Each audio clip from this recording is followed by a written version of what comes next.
कहानी को पूरा समझने के लिए कहानी का पहला पार्ट ज़रूर देखें। उसका लिंक मैं आप लोगों को डिस्क्रिप्शन बॉक्स में दे दूँगी और साथ में कमेंट बॉक्स में पिन भी कर दूँगी, तो आप वहाँ से भी जाकर देख सकते हैं।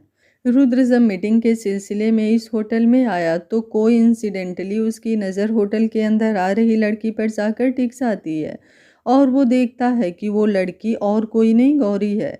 ये देखकर रुद्र को समझ नहीं आता कि जो लड़की सुबह तक चल नहीं पा रही थी वो इस समय यहाँ पर कैसे आ गई।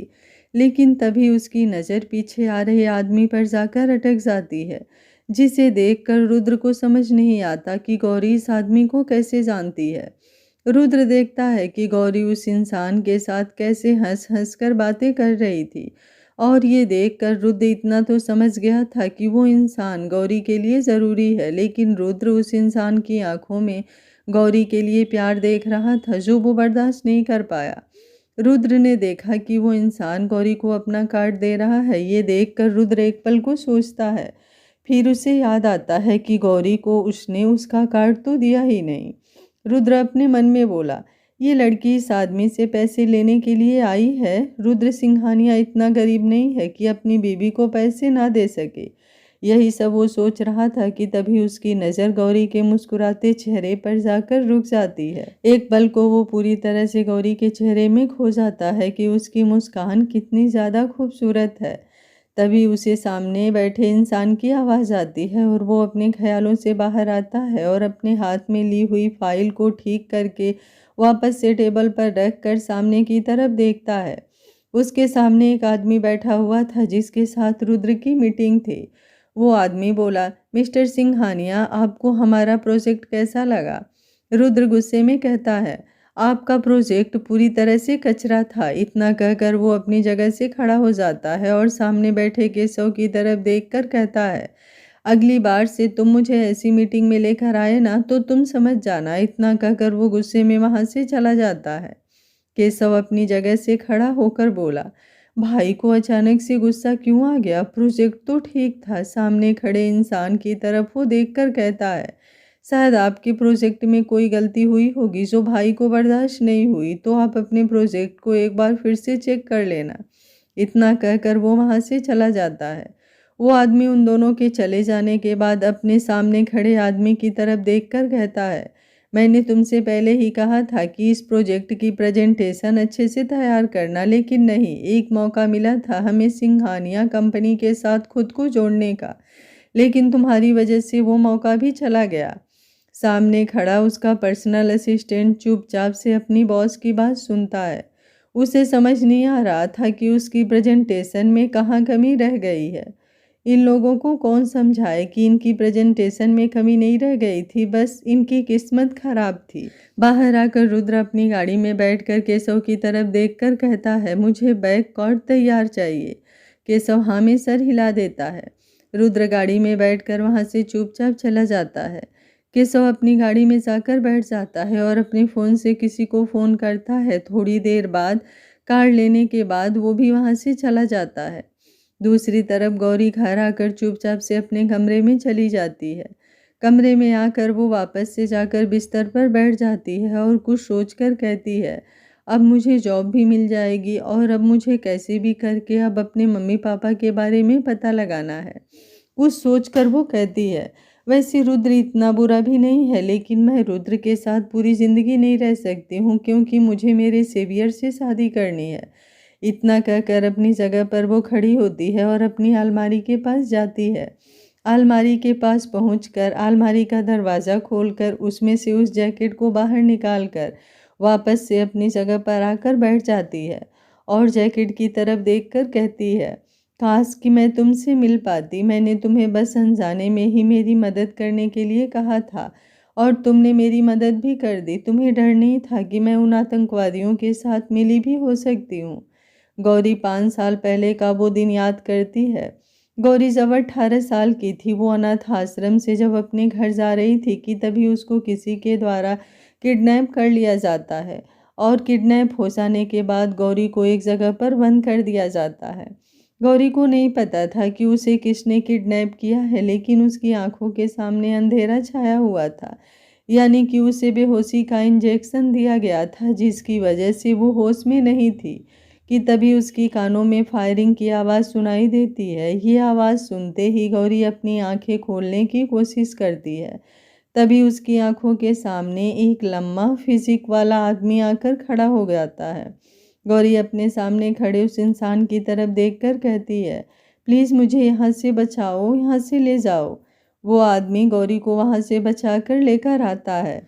अपने ख्यालों से बाहर आकर गौरी उस जैकेट की तरफ देखकर कहती है, my saviour where are you. इतना कहकर वो वापस से उस जैकेट को अपनी जगह पर रख देती है। दूसरी तरफ रुद्र उस होटल से निकलकर सीधे घर आने को होता है कि तभी उसके पास किसी का फ़ोन आता है और रुद्र कहता है, मैंने आपको उनकी सारी डिटेल भेज दी है, आप एक बार चेक कर लीजिए, फिर उसके बाद आप मुझे बता देना कि आगे क्या करना है। फ़ोन के दूसरी तरफ से आवाज़ आती है, मुझे भी छुट्टी मिल गई है इसलिए मैं वापस आ रहा हूँ, और हाँ, उन डिटेल को मैंने कैप्टन को भेज दिया, बाकी बातें मैं तुमसे आकर करूँगा। इतना कहकर वो फ़ोन काट देता है।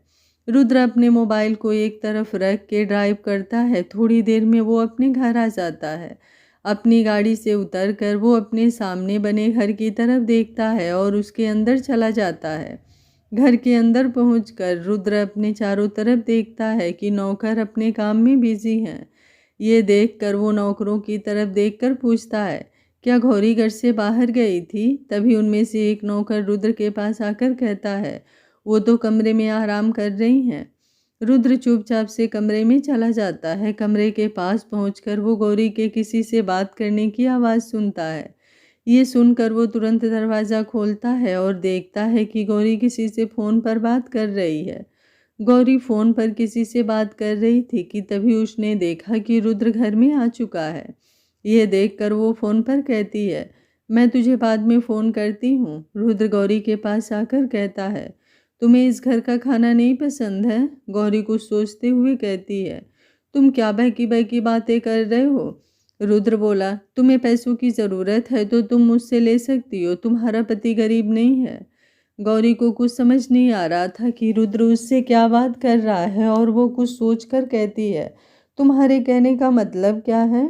रुद्र बिना बात घुमाए सीधे से पूछता है, तुम आज पूरे दिन घर पर ही थी? गौरी बोली, हाँ, मैं आज पूरे दिन घर पर ही थी। और मन में बोली, क्या इसे मुझ पर शक हो गया है? लेकिन कैसे? मैं तो संभल कर इस घर से निकली थी। रुद्र बोला, अच्छा ठीक है। इतना कहकर वो उस कमरे के बाहर जाते हुए दरवाजे को तेजी से बंद करता है। गौरी रुद्र की तरफ देखकर कहती है, ये कैसी अजीबोगरीब बातें कर रहा था, इससे मुझे क्या? इतना कहकर वो अपने फ़ोन पर किसी का नंबर ढूंढने लगती है। तभी उसे याद आता है कि पैसे, खाना। ये याद आते ही उसके मुंह से निकलता है, ओह सिट। रुद्र ने लगता है मुझे धीरज के साथ देख लिया, इसलिए वो ऐसी बहकी बहकी बातें कर रहा है। लेकिन इसे बुरा मानने की क्या ज़रूरत है? शायद मैंने इसके घर के खाने की बुराई कर दी हो, इसलिए। खाना ढंग का नहीं रहेगा तो मैं बुराई नहीं करूँगी, बैठकर उसकी तारीफ थोड़ी ना करूँगी। रुद्र गुस्सा करके तो ऐसा गया है मानो कि मैं उसके सबसे बड़े दुश्मन से मिलकर आई हूँ। इतना कहकर वो वापस से अपनी जगह पर बैठ जाती है। लेकिन गौरी को बुरा लग रहा था। गौरी अपनी जगह पर खड़ी होकर कहती है, मुझे रुद्र को अपनी बात एक्सप्लेन करनी चाहिए, क्योंकि रुद्र की वजह से ही मैं आज जिंदा हूँ। इतना कहकर वो उस कमरे से बाहर चली जाती है। रुद्र कमरे से सीधे लाइब्रेरी में चला जाता है और अपने लैपटॉप के सामने बैठकर कुछ करने लगता है। तभी उसके चेहरे पर एक बड़ी सी स्माइल आ जाती है और वो कहता है, धीरज, यही नाम है ना तुम्हारा? तुम्हारी हिम्मत कैसे हुई? तभी उस कमरे का दरवाज़ा खुलता है। रुद्र तुरंत लैपटॉप बंद कर देता है और खिड़की से बाहर देखने लगता है। गौरी कमरे में आकर देखती है कि रुद्र खिड़की के बाहर देख रहा था। वो उसे देखकर धीरे से कहती है, मैं आपको अपनी बात कैसे एक्सप्लेन करूं? मैं करती रहती हूं। रुद्र अपनी जगह से खड़े होकर कहता है, पहले तुम सोच लो कि तुम्हें मुझे कैसे बताना है, उसके बाद तुम आराम से मुझे बता सकती हो। गौरी रुद्र को गुस्सा करते देख रुद्र की तरफ मुंह बनाकर कहती है, तुम कुछ ज़्यादा ही ओवर रिएक्ट नहीं कर रहे हो? रुद्र बोला, ओवर रिएक्ट कर रहा हूँ मैंने तुमसे कहा था कि तुम घर पर बैठकर आराम करना, लेकिन नहीं, तुम्हें बाहर जाना था। सुबह तक तो तुम चल नहीं पा रही थी। रुद्र के बोलने के अंदाज में गुस्सा नजर आ रहा था। रुद्र ये सब गौरी की चिंता करते हुए कहता है। गौरी बोली, वो मेरा दोस्त है और रही बात मैं किसी से मिलूं या नहीं मिलूं, ये मैं डिसाइड करूंगी कि मुझे किससे बात करनी है किससे नहीं करनी, तुम नहीं। और मैं मानती हूँ कि हाँ मैंने तुमसे शादी की है, लेकिन हमारी शादी सिर्फ एक कॉन्ट्रैक्ट है। और वैसे भी मैं तुम्हें पसंद नहीं करती हूँ, मैं किसी और को पसंद करती हूँ। इतना कहकर गौरी वहाँ से दरवाज़ा बंद करके चली जाती है। रुद्र गौरी के मुंह से ये सब सुनकर गुस्से में कहता है, धीरज मैं तुम्हें छोड़ूंगा नहीं। और इतना कहकर वो अपने फ़ोन से किसी को फ़ोन करता है। बाहर गौरी आकर, एक तो मैं इसे बात को समझाने के लिए गई थी, लेकिन नहीं, रुद्र को तो मेरी बात सुननी ही नहीं है। जो अपने दिमाग में आ रहा है वही बोलता जा रहा है, मेरे ऊपर कितना ज़्यादा गुस्सा कर रहा है। Go to hell. इतना कहकर गौरी अपने कमरे में आती है और अपने आप से बोली, मेरे लिए तो रुद्र इंसान ही है, मैं तो उसे जानती भी नहीं हूँ, तो मैं उसकी हेल्प कैसे ले सकती हूँ। और धीरज कम से कम मेरी मदद तो कर सकता है वो, मेरे मम्मी पापा को ढूंढने के लिए। और मैं बस जल्द से जल्द अपने मम्मी पापा को ढूंढना चाहती हूँ, उसके बाद मैं इस रुद्र को एक पल भी बर्दाश्त नहीं करने वाली। अब गौरी रूम में चिंता के मारे इधर उधर चक्कर काट रही थी कि तभी उसके फ़ोन पर धीरज का फ़ोन आता है। गौरी फ़ोन उठाकर कहती है, हाँ धीरज। धीरज फ़ोन पर हंसते हुए बोला, तुम्हारा काम हो गया, तुम कल से ज्वाइन कर सकती हो। गौरी खुशी से अपनी जगह से उछलते हुए कहती है, क्या सच में, मतलब इतनी जल्दी? धीरज बोला, हाँ मैंने अपने बॉस से बात की तो मुझे पता चला कि उन्हें पर्सनल असिस्टेंट की ज़रूरत है, तो मैंने उन्हें तुम्हारे बारे में सजेस्ट किया, तो उन्होंने कहा कि उन्हें कुछ दिनों में डॉक्यूमेंट सबमिट कर देंगे और अगर तुम्हें ऐतराज़ ना हो तो तुम कल से ही ज्वाइन कर सकती हो। ये सुनकर गौरी की खुशी का ठिकाना नहीं था। वो खुशी से कहती है, थैंक यू धीरज, तुमने मेरी कितनी ज़्यादा मदद कर दी है, तुम मेरे सबसे बेस्ट बडी हो। धीरज बोला, अच्छा ठीक है, पहले मुझे तुम्हारे डॉक्यूमेंट भेज दो, उसके बाद तुम कल आज से सुबह 8 बजे तक पहुंच जाना, मैं तुम्हें एड्रेस मेल कर दूंगा।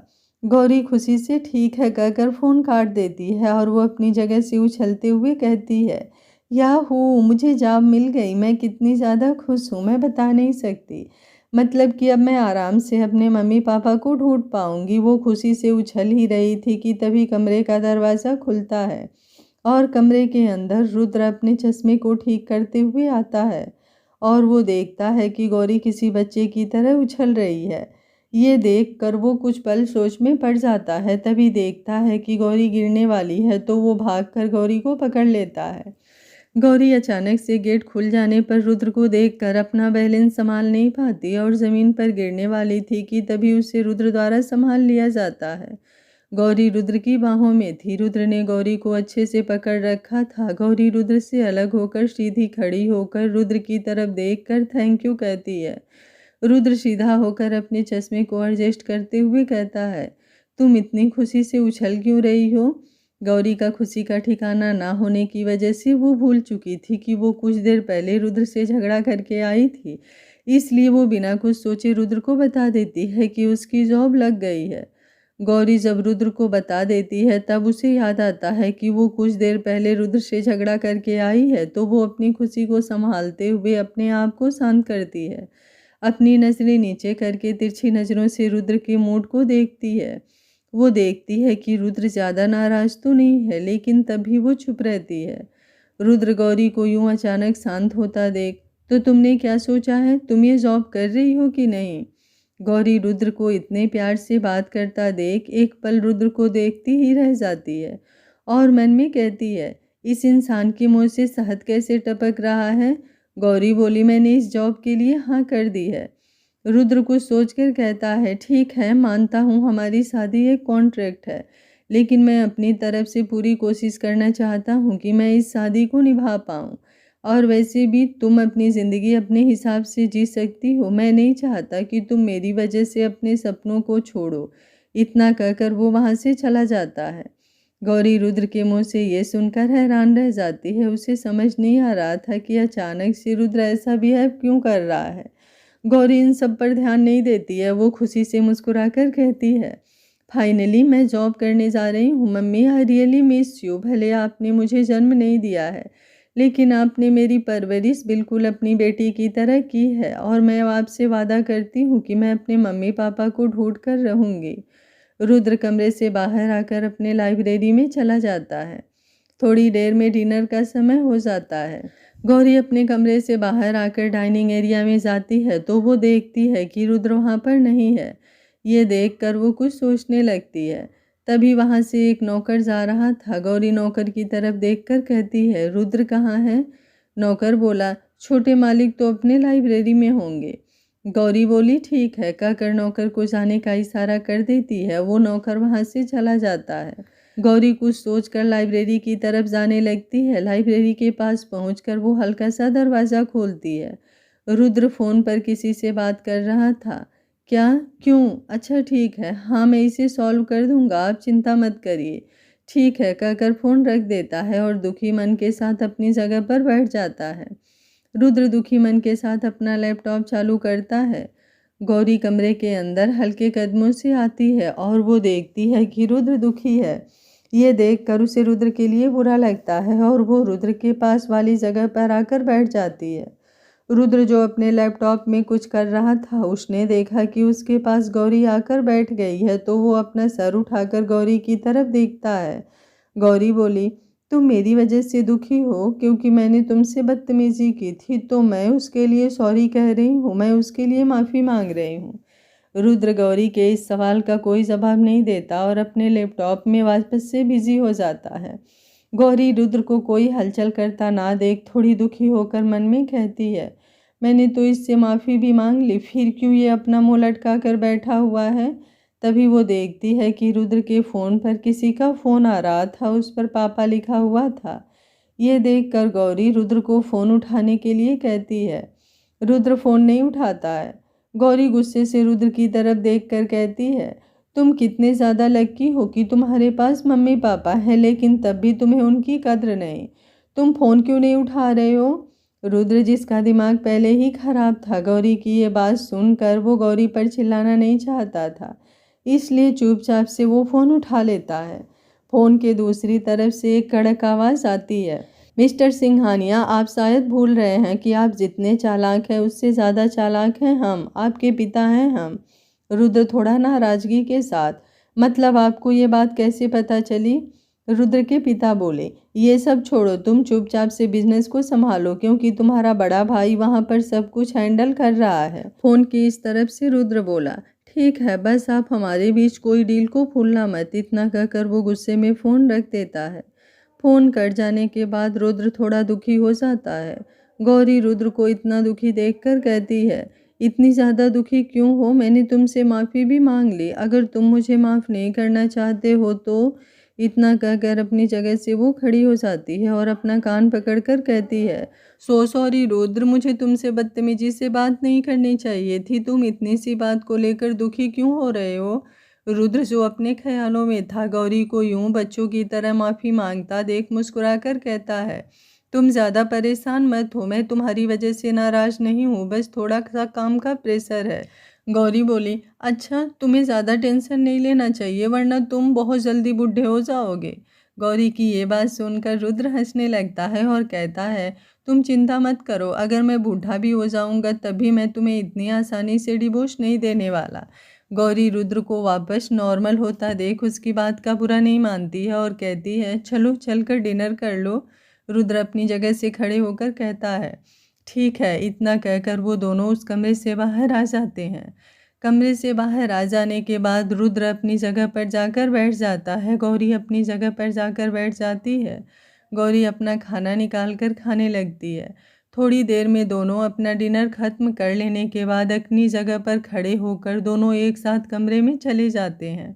कमरे के अंदर पहुंचकर गौरी सोचकर कहती है, तुम बिस्तर पर सो जाओ। रुद्र बोला, तुम कहाँ सोने वाली हो?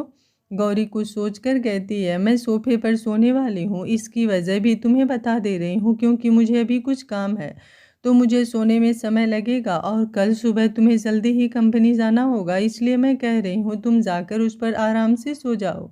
इतना कहकर गौरी अपने सामान में से कोई बुक निकालती है और सोफे पर जाकर बैठकर उसे पढ़ने लगती है। रुद्र गौरी की ये बात मानकर चुपचाप जाकर बिस्तर पर सो जाता है। थोड़ी देर में रुद्र को नींद आ जाती है और वो चैन की नींद सो जाता है। गौरी रुद्र के सो जाने के बाद अपनी जगह पर खड़ी होती है और रुद्र के पास जाकर उसके चेहरे के सामने अपना हाथ हिलाती है। इससे वो चेक करना चाहती है कि रुद्र सच में सो गया है कि नहीं। यह चेक कर लेने के बाद कि रुद्र सो गया है, वो एक गहरी लंबी सांस लेती है। गौरी अलमारी की तरफ जाती है और उनमें से एक एल्बम निकालती है। वो यही एल्बम थी जिसे रुद्र उस दिन गौरी को दिखा रहा था। एल्बम में से वो उस तस्वीर को निकाल कर उसकी फ़ोटो खींच लेती है। फ़ोटो खींच लेने के बाद गौरी वापस से अलमारी में उस एल्बम को रख देती है। गौरी वापस से जाकर सोफे पर बैठ जाती है और कुछ सोचते सोचते सो जाती है।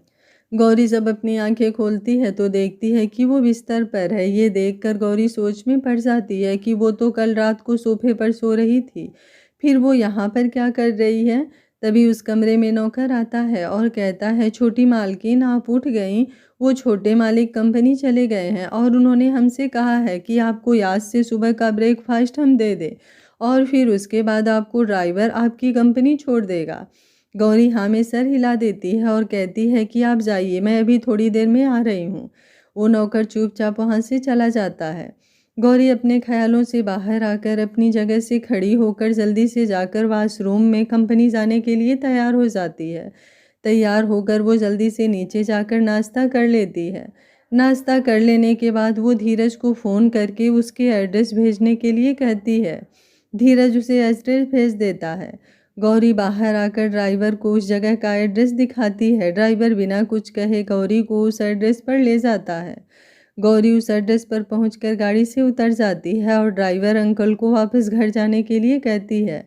ड्राइवर चुपचाप वहां से चला जाता है। गौरी अपने सामने बनी इतनी ऊंची बिल्डिंग को देखकर कहती है कि कितनी बड़ी बिल्डिंग है, ये तो मेरी आंखों में समा भी नहीं रही है। इसके लिए मुझे कितनी ज़्यादा गर्दन को ऊंचा करना पड़ रहा है, इसे देखने में मेरी गर्दन दर्द कर रही है। अपने आप में ही बोलती हुई गौरी उस कंपनी के अंदर आ जाती है। कंपनी के अंदर पहुंचकर गौरी वहां का नज़ारा देखकर हैरान रह जाती है। गौरी कंपनी को देखकर कहती है, इसे देखकर तो मुझे लग ही नहीं रहा है कि मैं किसी कंपनी में काम करने के लिए आई हूँ। यहाँ पर एम्प्लॉय के लिए कितने अच्छे मैनेजमेंट कर रखा है। मैं ये देखकर इम्प्रेस हो गई हूँ। इस कंपनी का जो भी मालिक है वो पक्का अपने एम्प्लॉय पर काफ़ी ध्यान देता है। मैं तो इस कंपनी के मालिक से इम्प्रेस हो गई, पता नहीं कौन होगा। अपने आप में बोलते हुए वो चलती है कि तभी उसकी नज़र धीरज पर जाकर रुक जाती है और वो एक मुस्कान के साथ धीरज की तरफ बढ़ जाती है। धीरज के पास पहुंचकर गौरी धीरज से कहती है, मेरे डॉक्यूमेंट। धीरज अपने पास से डॉक्यूमेंट लेकर चुपचाप गौरी को दे देता है और कहता है, 3rd फ्लोर पर किसी से भी जाकर पूछ लेना कि बॉस का केबिन कहाँ है, तुम्हें बता देंगे और मुझे कुछ काम है तो मैं जा रहा हूँ। गौरी बच्चों की तरह अपना मुंह बनाकर कहती है, दिखा दिया तूने अपनी दोस्ती, मतलब कि तू मुझे बास के रूम के आगे तक छोड़कर भी नहीं आएगा। मैं वहाँ से अकेले जाऊँगी। तुझे तो पता है मैं पहली बार इस कंपनी में आई हूँ। मैं अगर खो गई तो तुझे मेरी कोई चिंता भी नहीं है। तुझसे अच्छी तो मेरी पिंकी थी, कम से कम मुझे मेरी मंजिल तक तो पहुंचा देती थी। धीरज गौरी की तरफ आंखें बड़ी करके देखकर कहता है, तू मेरी बराबरी अपनी स्कूटी से करेगी? तू ऐसा कैसे कर सकती है? गौरी अपना मुंह फुलाकर कहती है, मैंने क्या गलत कहा, सही तो कहा है। अगर तुझे बुरा लग रहा है तो तू सीधे बोलना, इतना बात को जलेबी की तरह क्यों घुमा रहा है। धीरज समझ चुका था कि वो गौरी से नहीं जीत सकता है, इसलिए वो चुपचाप से गौरी का हाथ पकड़कर उसे अपने साथ बॉस के केबिन तक लेकर जाता है। गौरी चुपचाप से धीरज के पीछे पीछे जाने लगती है और वो लिफ्ट के अंदर जाने ही वाली थी कि तभी वो धीरज की तरफ देखकर कहती है, अगर मैं। जैसे ही वो इतना कहती है कि तभी उसके सामने उसे रुद्र दिखता है। रुद्र को देखकर गौरी के चेहरे पर एक बड़ी सी मुस्कान आ जाती है। रुद्र जो सुबह सोकर उठा तो उसने देखा कि गौरी सोफे से गिरने वाली है। ये देखकर वो तुरंत अपनी जगह पर खड़े होकर गौरी को बचाने के लिए उसकी तरफ भाग पड़ता है और गौरी को गिरने से बचा लेता है और गौरी को बचा लेने के बाद वो ले जाकर गौरी को बिस्तर पर लिटा देता है। गौरी को लेटाने के बाद वो कुछ देर तक गौरी को निहारता है। उसकी आंखों में गौरी के लिए बेपनाह प्यार होता है और फिर गौरी के माथे पर हल्का सा किस करते हुए उसे गुड मॉर्निंग विश करता है और फिर वो कंपनी जाने के लिए तैयार होने के लिए चला जाता है। रुद्र अपने ख्यालों से बाहर आता है। रुद्र अपने सामने गौरी को देखकर एक बड़ी सी स्माइल देता है, लेकिन कुछ कहता नहीं है। रुद्र के आसपास की जगह खाली थी, लेकिन उस लिफ्ट के अंदर जाने की किसी की हिम्मत नहीं हो रही थी और रुद्र के पास में केशव खड़ा था। केशव ने अपनी भाभी को वहां पर देखा तो वो हैरान रह गया, लेकिन उसे समझ नहीं आ रहा था कि उसकी भाभी यहाँ पर क्या कर रही हैं। फिर वो अपने भाई की तरफ देखता है तो वो देखता है कि उसका भाई मुस्कुरा रहा है। अपने भाई को मुस्कुराता देख केशव हैरान रह जाता है और केशव समझ जाता है कि उसकी भाभी का यहाँ पर आना कोई इत्तेफाक नहीं, इन सब में उसके भाई की कोई ना कोई साजिश है। धीरज जो गौरी को लिफ्ट के पास ले जा रहा था, वो देखता है कि गौरी वीआईपी लिफ्ट के आगे आकर रुक गई है। वो उसे समझाता है कि ये लिफ्ट ऑफिस के एम्प्लॉय के लिए नहीं है, ये लिफ्ट उस कंपनी के सीईओ के पर्सनल है। लेकिन गौरी वो कहाँ सुनने वाली थी, उसके लिए तो लिफ्ट लिफ्ट होती है, इसलिए वो चुपचाप से वहीं पर खड़ी हो जाती है और वो अपने सामने रुद्र को देखकर हैरान रह जाती है। धीरज अपने सामने लिफ्ट खुलने पर अपने बिग बॉस को देखकर अभिवादन करता है। रुद्र धीरज को चुप रहने का इशारा कर देता है। धीरज को कुछ समझ नहीं आ रहा था कि उसके बॉस उसे चुप रहने का इशारा क्यों कर रहे हैं, और वो देखता है कि उसके बाद उसे जाने का इशारा कर रहा था रुद्र। ये देखकर वो गौरी की तरफ देखकर कहता है, मुझे काम है कुछ, तो मैं अभी थोड़ी देर में आ रहा हूँ। इतना कहकर वो वहाँ से चुपचाप चला जाता है। गौरी अचानक से धीरज को जाता देख सोचने लगती है। फिर वो ज़्यादा ध्यान ना देकर तुरंत रुद्र की लिफ्ट के अंदर आकर बच्चों की तरह कहती है, तुम इस कंपनी में काम करते हो, तुमने मुझे बताया क्यों नहीं, और फिर हम दोनों सुबह सुबह एक साथ कंपनी आ जाते। गौरी को यूं बच्चों की तरह बोलता देख रुद्र चुपचाप से गौरी को सुनता जाता है। गौरी के शांत हो जाने पर वो धीरे से कहता है, तुम सो रही थी तो मैंने तुम्हें जगाना ज़रूरी नहीं समझा। पास में खड़ा केशव अपना सर खुजला रहा था। उसे कुछ समझ नहीं आ रहा था कि यहाँ पर चल क्या रहा है, और उसकी भाभी को ऐसा क्यों लगता है कि भाई इस कंपनी में काम करते हैं। ये कंपनी तो भाई की ही है, लेकिन वो देखता है कि उसके भाई भाभी को कोई जवाब नहीं दे रहा है। ये देखकर वो सोच में पड़ जाता है। गौरी मुस्कुराकर कहती है, तुम्हें तो इस कंपनी के बारे में पूरी डिटेल होगी ना, और तुम्हें पता होगा फिर इस कंपनी का बॉस कैसा है। रुद्र एक पल को सोचकर कहता है, कंपनी का बॉस अच्छा है। गौरी बच्चों की तरह सवाल करके पूछती है, जब तुम पहली बार इस कंपनी में आए थे तब तुम्हें ज़्यादा डांट तो नहीं पड़ी थी ना। रुद्र ना में सिर हिला देता है और धीरे से शरारती लहजे में कहता है, लेकिन हाँ, इस कंपनी के बॉस को ना देर से आने वाले लोग बिल्कुल भी पसंद नहीं है, तो तुम ना सही समय पर जल्दी से उठ जाया करो। गौरी ये सुनकर थोड़ी घबरा जाती है और कहती है, मैं ज़्यादा लेट तो नहीं हुई हूँ ना। गौरी को ऐसा बोलता देख रुद्र मन ही मन खूब हंस रहा था। उसे मज़ा आ रहा था गौरी को ये परेशान करने में। पास में खड़ा केशव ये सब देख रहा था कि उसका भाई कैसे उसकी भाभी को परेशान कर रहे हैं, और यहाँ तक कि उसके भाई ने ये भी नहीं बताया कि गौरी जिसके बारे में पूछ रही है वो उन्हीं का पति रुद्र है। केशव को बहुत मज़ा आ रहा था उन दोनों को बातें करते देख।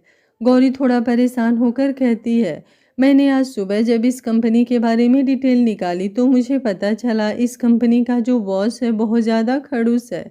वो एक नंबर का गुस्सैल इंसान है, लेकिन मुझे समझ नहीं आ रहा तुम इस कंपनी में क्या कर रहे हो, क्योंकि तुम्हारी तो खुद की भी एक कंपनी है और उसका नाम मुझे याद नहीं आ रहा है। क्या नाम था उसका? रुद्र अपना सर हिलाकर कहता है, मैं यहाँ पर किसी काम से आया था।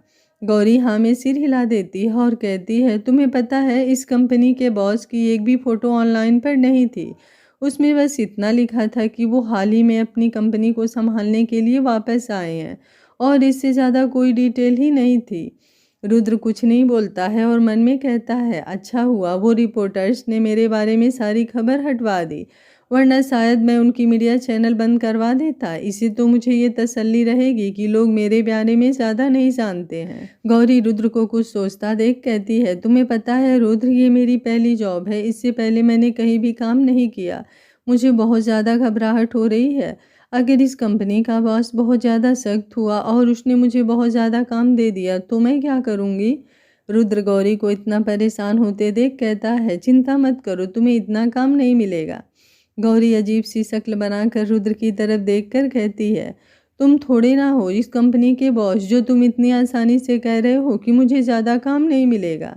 रुद्र अपने पकड़े जाने पर अपनी बात को संभालते हुए कहता है, मेरे कहने का मतलब है कि तुम अभी नई नई आई हो तो मुझे नहीं लगता कि तुम्हारे बॉस तुम्हें इतना काम देंगे।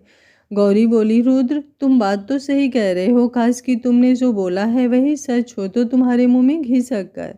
पास में खड़ा केशव, जो अपने भाई को इतनी आसानी से साफ झूठ बोलता देख मन ही मन हंस रहा था। उसने जब गौरी के मुंह से ये सुना कि मुंह में घी शक्कर तो उसे कुछ समझ नहीं आया और वो गौरी की तरफ देखकर कहता है, आपने क्या कहा भाभी? गौरी केशव की तरफ देखकर कहती है, मैंने कहा कि अगर रुद्र की बात सच हो जाती तो तुम्हारे मुंह में घी शक्कर। केशव मासूम सी शक्ल बनाकर कहता है, भाभी इसका मतलब क्या होता है? गौरी हंसते हुए केशव से कहती है, तुमने कभी ग्रामर की बुक नहीं पढ़ी क्या? उसमें कहावत होती है और इसका मतलब यह है कि तुम जो कह रहे हो वो सच हो जाए। केशव हाँ में सिर हिलाकर कहता है, अच्छा भाभी, मुझे लगा कि मुंह में अचानक से घी और शक्कर कहाँ से आ गई। ये बात सुनकर गौरी किसी बच्चे की तरह खिलखिलाकर हंस देती है। गौरी को हंसता देख रुद्र उसे निहारने लगता है। तभी अचानक से लिफ्ट रुक जाती है और लिफ्ट का दरवाज़ा खुलता है। लिफ्ट के बाहर काफ़ी लोग खड़े थे, उनके हाथों में फ्लावर का बुके था। फ्लावर का बुके देखकर गौरी के चेहरे पर स्माइल आ जाती है और के मुंह से निकलता है और उसके मुंह से निकलता है, कितने ज़्यादा सुंदर फूल हैं। रुद्र अचानक से लिफ्ट रुक जाने के बाद देखता है कि बाहर लोग उसका वेलकम करने के लिए खड़े हैं। ये देखकर वो केशव से धीरे से कहता है, तुम जाकर उनको संभालो। लेकिन वो देखता है कि गौरी फूल को देखकर खुश हो रही है। ये देखकर रुद्र के चेहरे पर स्माइल आ जाती है।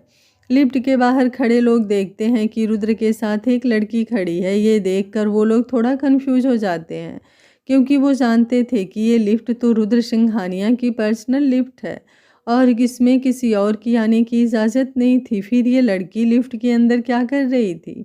इन्हीं सब ख्यालों में वो लोग होते हैं। केशव लिफ्ट से बाहर आकर, आप लोग केबिन में चलिए, वहीं पर चलकर हम बात करते हैं। इतना कहकर वो वहाँ से उन्हें ले जाने लगता है। वो लोग चुपचाप से केशव की बात मानकर उनके पीछे पीछे जाने लगते हैं। रुद्र उन लोगों को जाता हुआ देख खुश होता है। तभी उसकी नज़र गौरी के चेहरे पर जाती है। गौरी उन लोगों के चले जाने के बाद रुद्र की तरफ देखकर कहती है, ये फूल तुम्हारे लिए आए थे। आज का पार्ट आप लोगों को कैसा लगा? कमेंट बॉक्स में अपनी राय ज़रूर दीजिएगा। कहानी आप लोगों को अच्छी नहीं लग रही है? आप लोगों के कमेंट नहीं आ रहे हैं? अगर आप लोग कल का पार्ट जल्द से जल्द देखना चाहते हैं तो कमेंट बॉक्स को अपने प्यारे प्यारे कमेंट से भर दीजिए। अब तो मैं डेली पार्ट भी डाल रही हूँ, फिर भी आप लोगों का रिस्पॉन्स नहीं आ रहा है। Thank you for watching. मिलते हैं कहानी के अगले भाग में। तब तक स्वस्थ रहिए, मस्त रहिए, अपना ख्याल रखते रहिए।